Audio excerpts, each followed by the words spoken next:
it really does help you think about what is that character all about, which goes back to improving the name.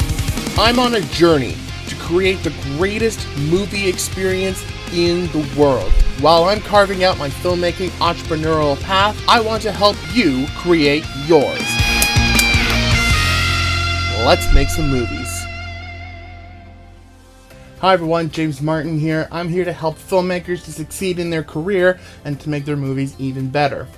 Today is a video I've been wanting to do for quite some time. I want to help you to create fantasy worlds better.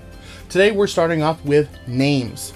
How to create good and convincing fantasy names. And by the way, if you're creating maybe a movie that's not in a fantasy world, maybe you're looking for names for more like modern day, like Western civilization type stories, you know, not something that's sci-fi, fantasy, or maybe in older times, I also have a video on how to create better names for your characters and stories and movies. I will link that video up in the cards up above and in the link down in the description.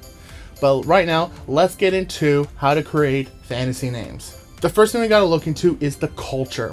Alright, so think about what is your world's culture like? What is the culture in a particular area of your world? Alright, you gotta do a little bit of digging, do a little bit of research. And my advice, if you're starting completely from scratch, if you've never done any fantasy before, maybe you're getting started with fantasy world building, my suggestion is to base it off existing cultures. Do a mishmash though. Like, don't exactly base it off an existing culture. Find something that's unique and different. You know what I mean? Maybe you want to do a combination of, you know, existing cultures like French or Spanish, Australian, English, Irish, German, Russian, you name it. There's tons and tons of possibilities. Right? I'm working on a story right now where I create a culture that was essentially a mixture as far as names go. It was a mixture between French and Irish. So they actually work out really, really well. So think about the culture. What the world that you're trying to build, or maybe a city, a town, whatever, a species, what's their motive? What are they all about? The second thing you got to look into is the sounds. Basic sounds, basic linguistics when it comes to what is your language going to sound like. So when I say existing off an existing culture or an existing language, at least you have rules that already apply, that already exist. And again, this is really meant for if you have no experience creating a fantasy world, or maybe even creating your own language, right? So again, I have a culture that is based on French and Irish, a very, very old form of Irish. There's rules with Irish, there's rules with French, so I can always apply stuff off of them. For instance, if you're basing it off Chinese, again, I studied a lot of Chinese, understand that if you're looking at Chinese words and they're spelled, you know, with a Q, that's pronounced a ch, it's like a CH sound, right? Chances are if you have an N in a sound, it's an ang sound, it's like an NG sound, right? You have AI, which is I, like E-Y-E. So you gotta look at those pronunciations. Spanish, right? In Spanish, J is pronounced like an H. H is silent. E is an A. A is ah. All those things play a difference, right? Another thing you might want to look into is how does this affect the names themselves? Different cultures have their own rules as far as names, and this is something you can get inspired by, some things you can even steal and apply to your own fantasy world. So here's an example. In Latin-based languages, if you have a name that ends in an O, it's a more masculine name. If it ends in an A, it's a more female name, right? So a lot of times you get Fabio. Fabio is a masculine name, it ends in O. Or you might have Katrina. Katrina ends in an A. So those are just very basic rules when coming up with your names. And you don't have to think about these. You don't have to apply these rules necessarily. You can even come up with your own rules. You can end names with an N, with a consonant. Come up with your own batch of ideas and just think about these existing languages as inspiration. Tip number 3, and I really do find that this helps coming up with names, think about what do your names mean.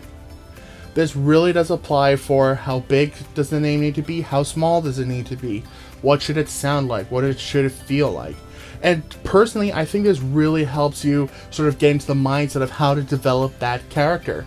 when you're writing a character and they have a name that means whatever you want it to be, it really does help you think about what is that character all about, which goes back to improving the name, right? So put some ideas into this. You know, when I go and try and come up with names, I love searching up baby name websites. They give you a whole bunch of names. You can search up, you know, English names, German names, whatever type of names you want.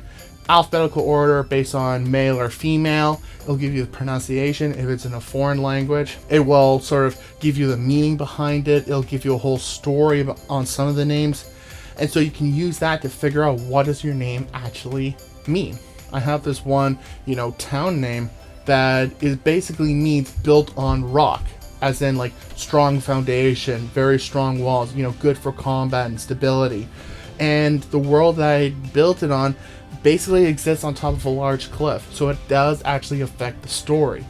And just these are little things that can really help you improve on figuring out a good fantasy name.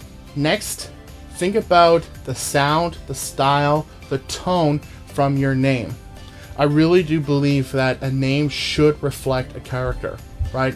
And as soon as we hear that name, already we should get some sort of idea what are they about. We can identify the culture, we could identify the race, we could identify the world we live in, right? We could identify even their personality. I once was writing a story and I had this elven warrior, and he was a very strong warrior, and I decided to name him Kai. K-I-A. No, K-A-I. I decided to name him Kai, K-A-I. Kai actually meant warrior in a very small existing language. But it had a sound of ferocity, of strength, of a fighter, of a warrior. So it fit perfectly for the character, and I figured that, you know, this actually could work for an elven type culture. So think about, what does your character reflect? I have another character. Her name is Linian. She's meant to be a more royal, graceful type, you know, type woman, type character. And I felt that the name Linian really worked perfectly well. So think about the name, think about the tone and the mood and the style that your name is going to be sounding like. Now here's a bonus tip. Understand that the names of your characters are going to go through different drafts, just like your script. So don't worry if you come up with a name and then weeks later you're like, ugh, that's a really horrible name. You can always change the names, right? And keep in mind, sometimes the very first few names you come up with for your characters might actually be the worst, and I mean this in a loving way, because when you recognize that the name you originally came up with might be a terrible name, and you come up with something even better, it shows that you're improving as a writer. Again, you're going to go through drafts. Things are going to improve. So I'll just name you a few examples of some really awful character names that I came up with. Maybe you might like them. Maybe you want to use them for your character names. I'm just using this as an example to show you that these are some character names that I really dislike.